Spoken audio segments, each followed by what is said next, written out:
पानी की कहानी।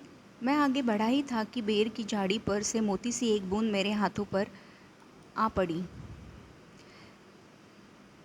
मेरे आश्चर्य का ठिकाना न रहा जब मैंने देखा कि ओस की बूंद मेरी कलाई पर से सरक कर हथेली पर आ गई। मेरी दृष्टि पड़ते ही वह ठहर गई। थोड़ी देर में मुझे सितार के तारों की सी झंकार सुनाई देने लगी। मैंने सोचा कि कोई बजा रहा होगा। चारों ओर देखा, कोई नहीं। फिर अनुभव हुआ कि यह स्वर मेरी हथेली से निकल रहा है।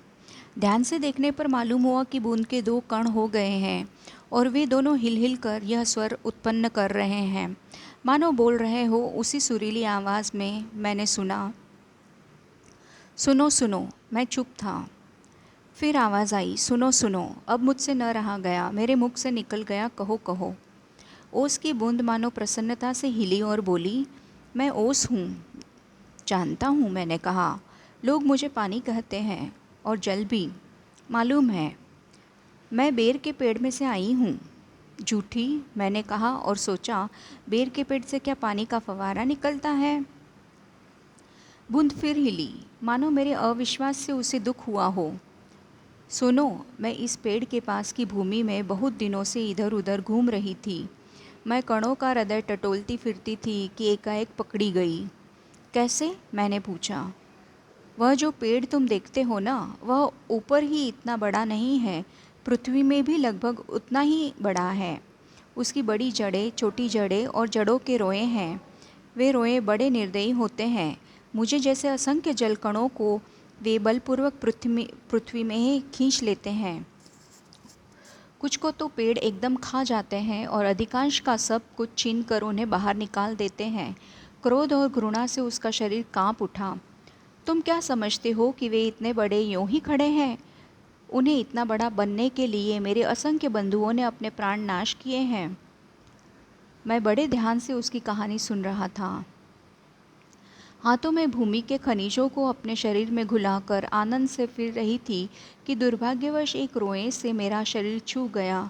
मैं कांपी, दूर भागने का प्रयत्न किया, परंतु वे पकड़कर छोड़ना नहीं जानते। मैं रोए में खींच ली गई। फिर क्या हुआ? मैंने पूछा। मेरी उत्सुकता बढ़ चली थी। मैं एक कोठरी में बंद कर दी गई। थोड़ी देर बाद ऐसा जान पड़ा कि कोई मुझे पीछे से धक्का दे रहा हो और कोई मानो हाथ पकड़कर आगे को खींच रहा हो।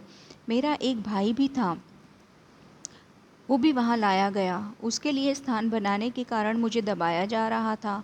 आगे एक और बूंद मेरा हाथ पकड़कर ऊपर खींच रही थी।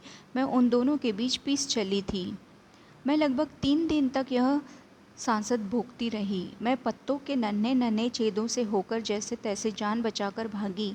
मैंने सोचा था कि पत्ते पर पहुंचते ही उड़ जाऊंगी, परंतु बाहर निकलने पर ज्ञात हुआ कि रात होने वाली थी और सूर्य जो हमें उड़ने की शक्ति देते हैं जा चुके थे, और वायुमंडल में इतने जलकण उड़ रहे हैं कि मेरे लिए वहाँ स्थान ही नहीं। तो मैं अपने भाग्य पर भरोसा कर पत्तों पर ही सिकुड़ पड़ी रही।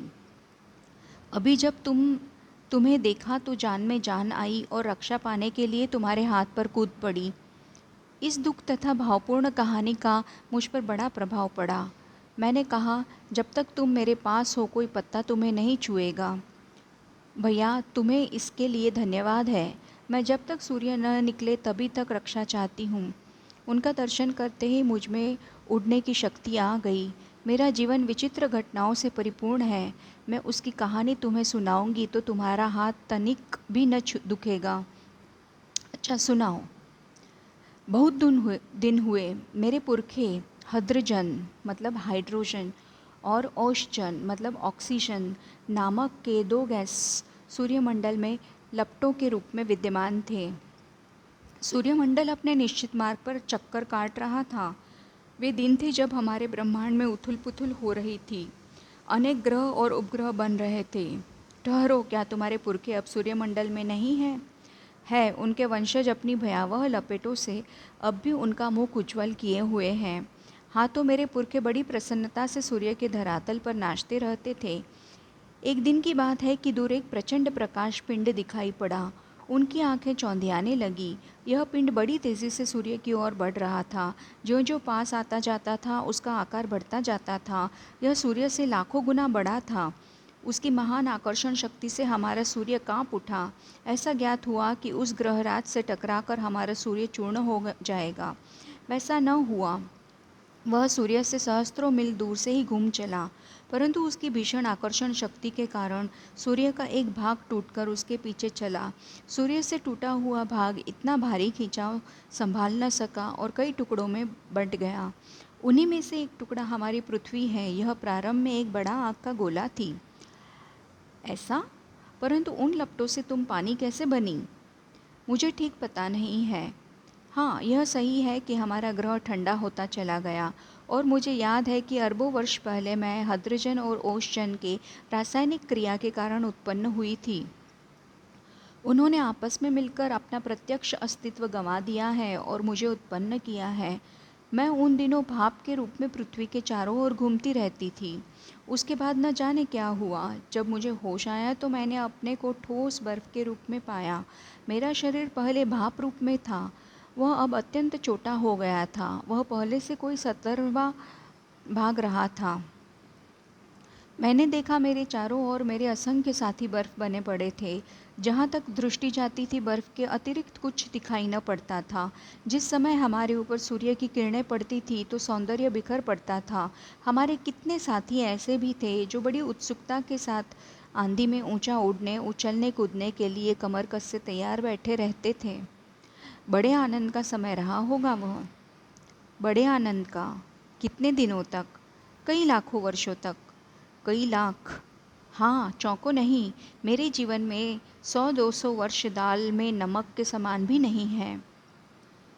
मैंने ऐसे दीर्घजीवी से वार्तालाप करते जान अपने को धन्य माना और ओस की बूंद के प्रति मेरी श्रद्धा बढ़ चली। हम शांति से बैठे एक दिन हवा से खेलने की कहानियाँ सुन रहे थे कि अचानक ऐसा अनुभव हुआ मानो हम सरक रहे हो। सबके मुख पर हवाइयाँ उड़ने लगी। अब क्या होगा? इतने दिन आनंद से काटने के पश्चात अब दुख सहन करने का साहस हम में न था। बहुत पता लगाने पर हमें ज्ञात हुआ कि हमारे भार से ही हमारे नीचे वाले भाई दबकर पानी हो गए हैं। उनका शरीर ठोसपन को छोड़ चुका है और उनके तरल शरीर पर हम फिसल चले हैं। मैं कई मास समुद्र में इधर उधर घूमती रही। फिर एक दिन गर्म धारा से भेंट हो गई। धारा के जलते अस्तित्व को ठंडक पहुंचाने के लिए हमने उसकी गर्मी सोखनी प्रारंभ कर दी और इसके फलस्वरूप मैं पिघल पड़ी और पानी बनकर समुद्र में मिल गई। समुद्र का भाग बनकर मैंने जो दृश्य देखा वह वर्णनातीत है। मैं अभी तक समझती थी कि समुद्र में केवल मेरे बंधुओं बांधवों का ही राज्य है, परंतु अब ज्ञात हुआ कि समुद्र में चहल पहल वास्तव में दूसरे ही जीवों और उसमें नीरा नमक भरा है। पहले पहल समुद्र का खारापन मुझे बिल्कुल नहीं भाया। जी मचलाने लगा, पर धीरे धीरे सब सहन हो चला। एक दिन मेरे जी में आया कि मैं समुद्र के ऊपर तो बहुत घूम चुकी हूँ, भीतर चलकर भी देखना चाहिए कि क्या है। इस कार्य के लिए मैंने गहरे जाना प्रारंभ कर दिया।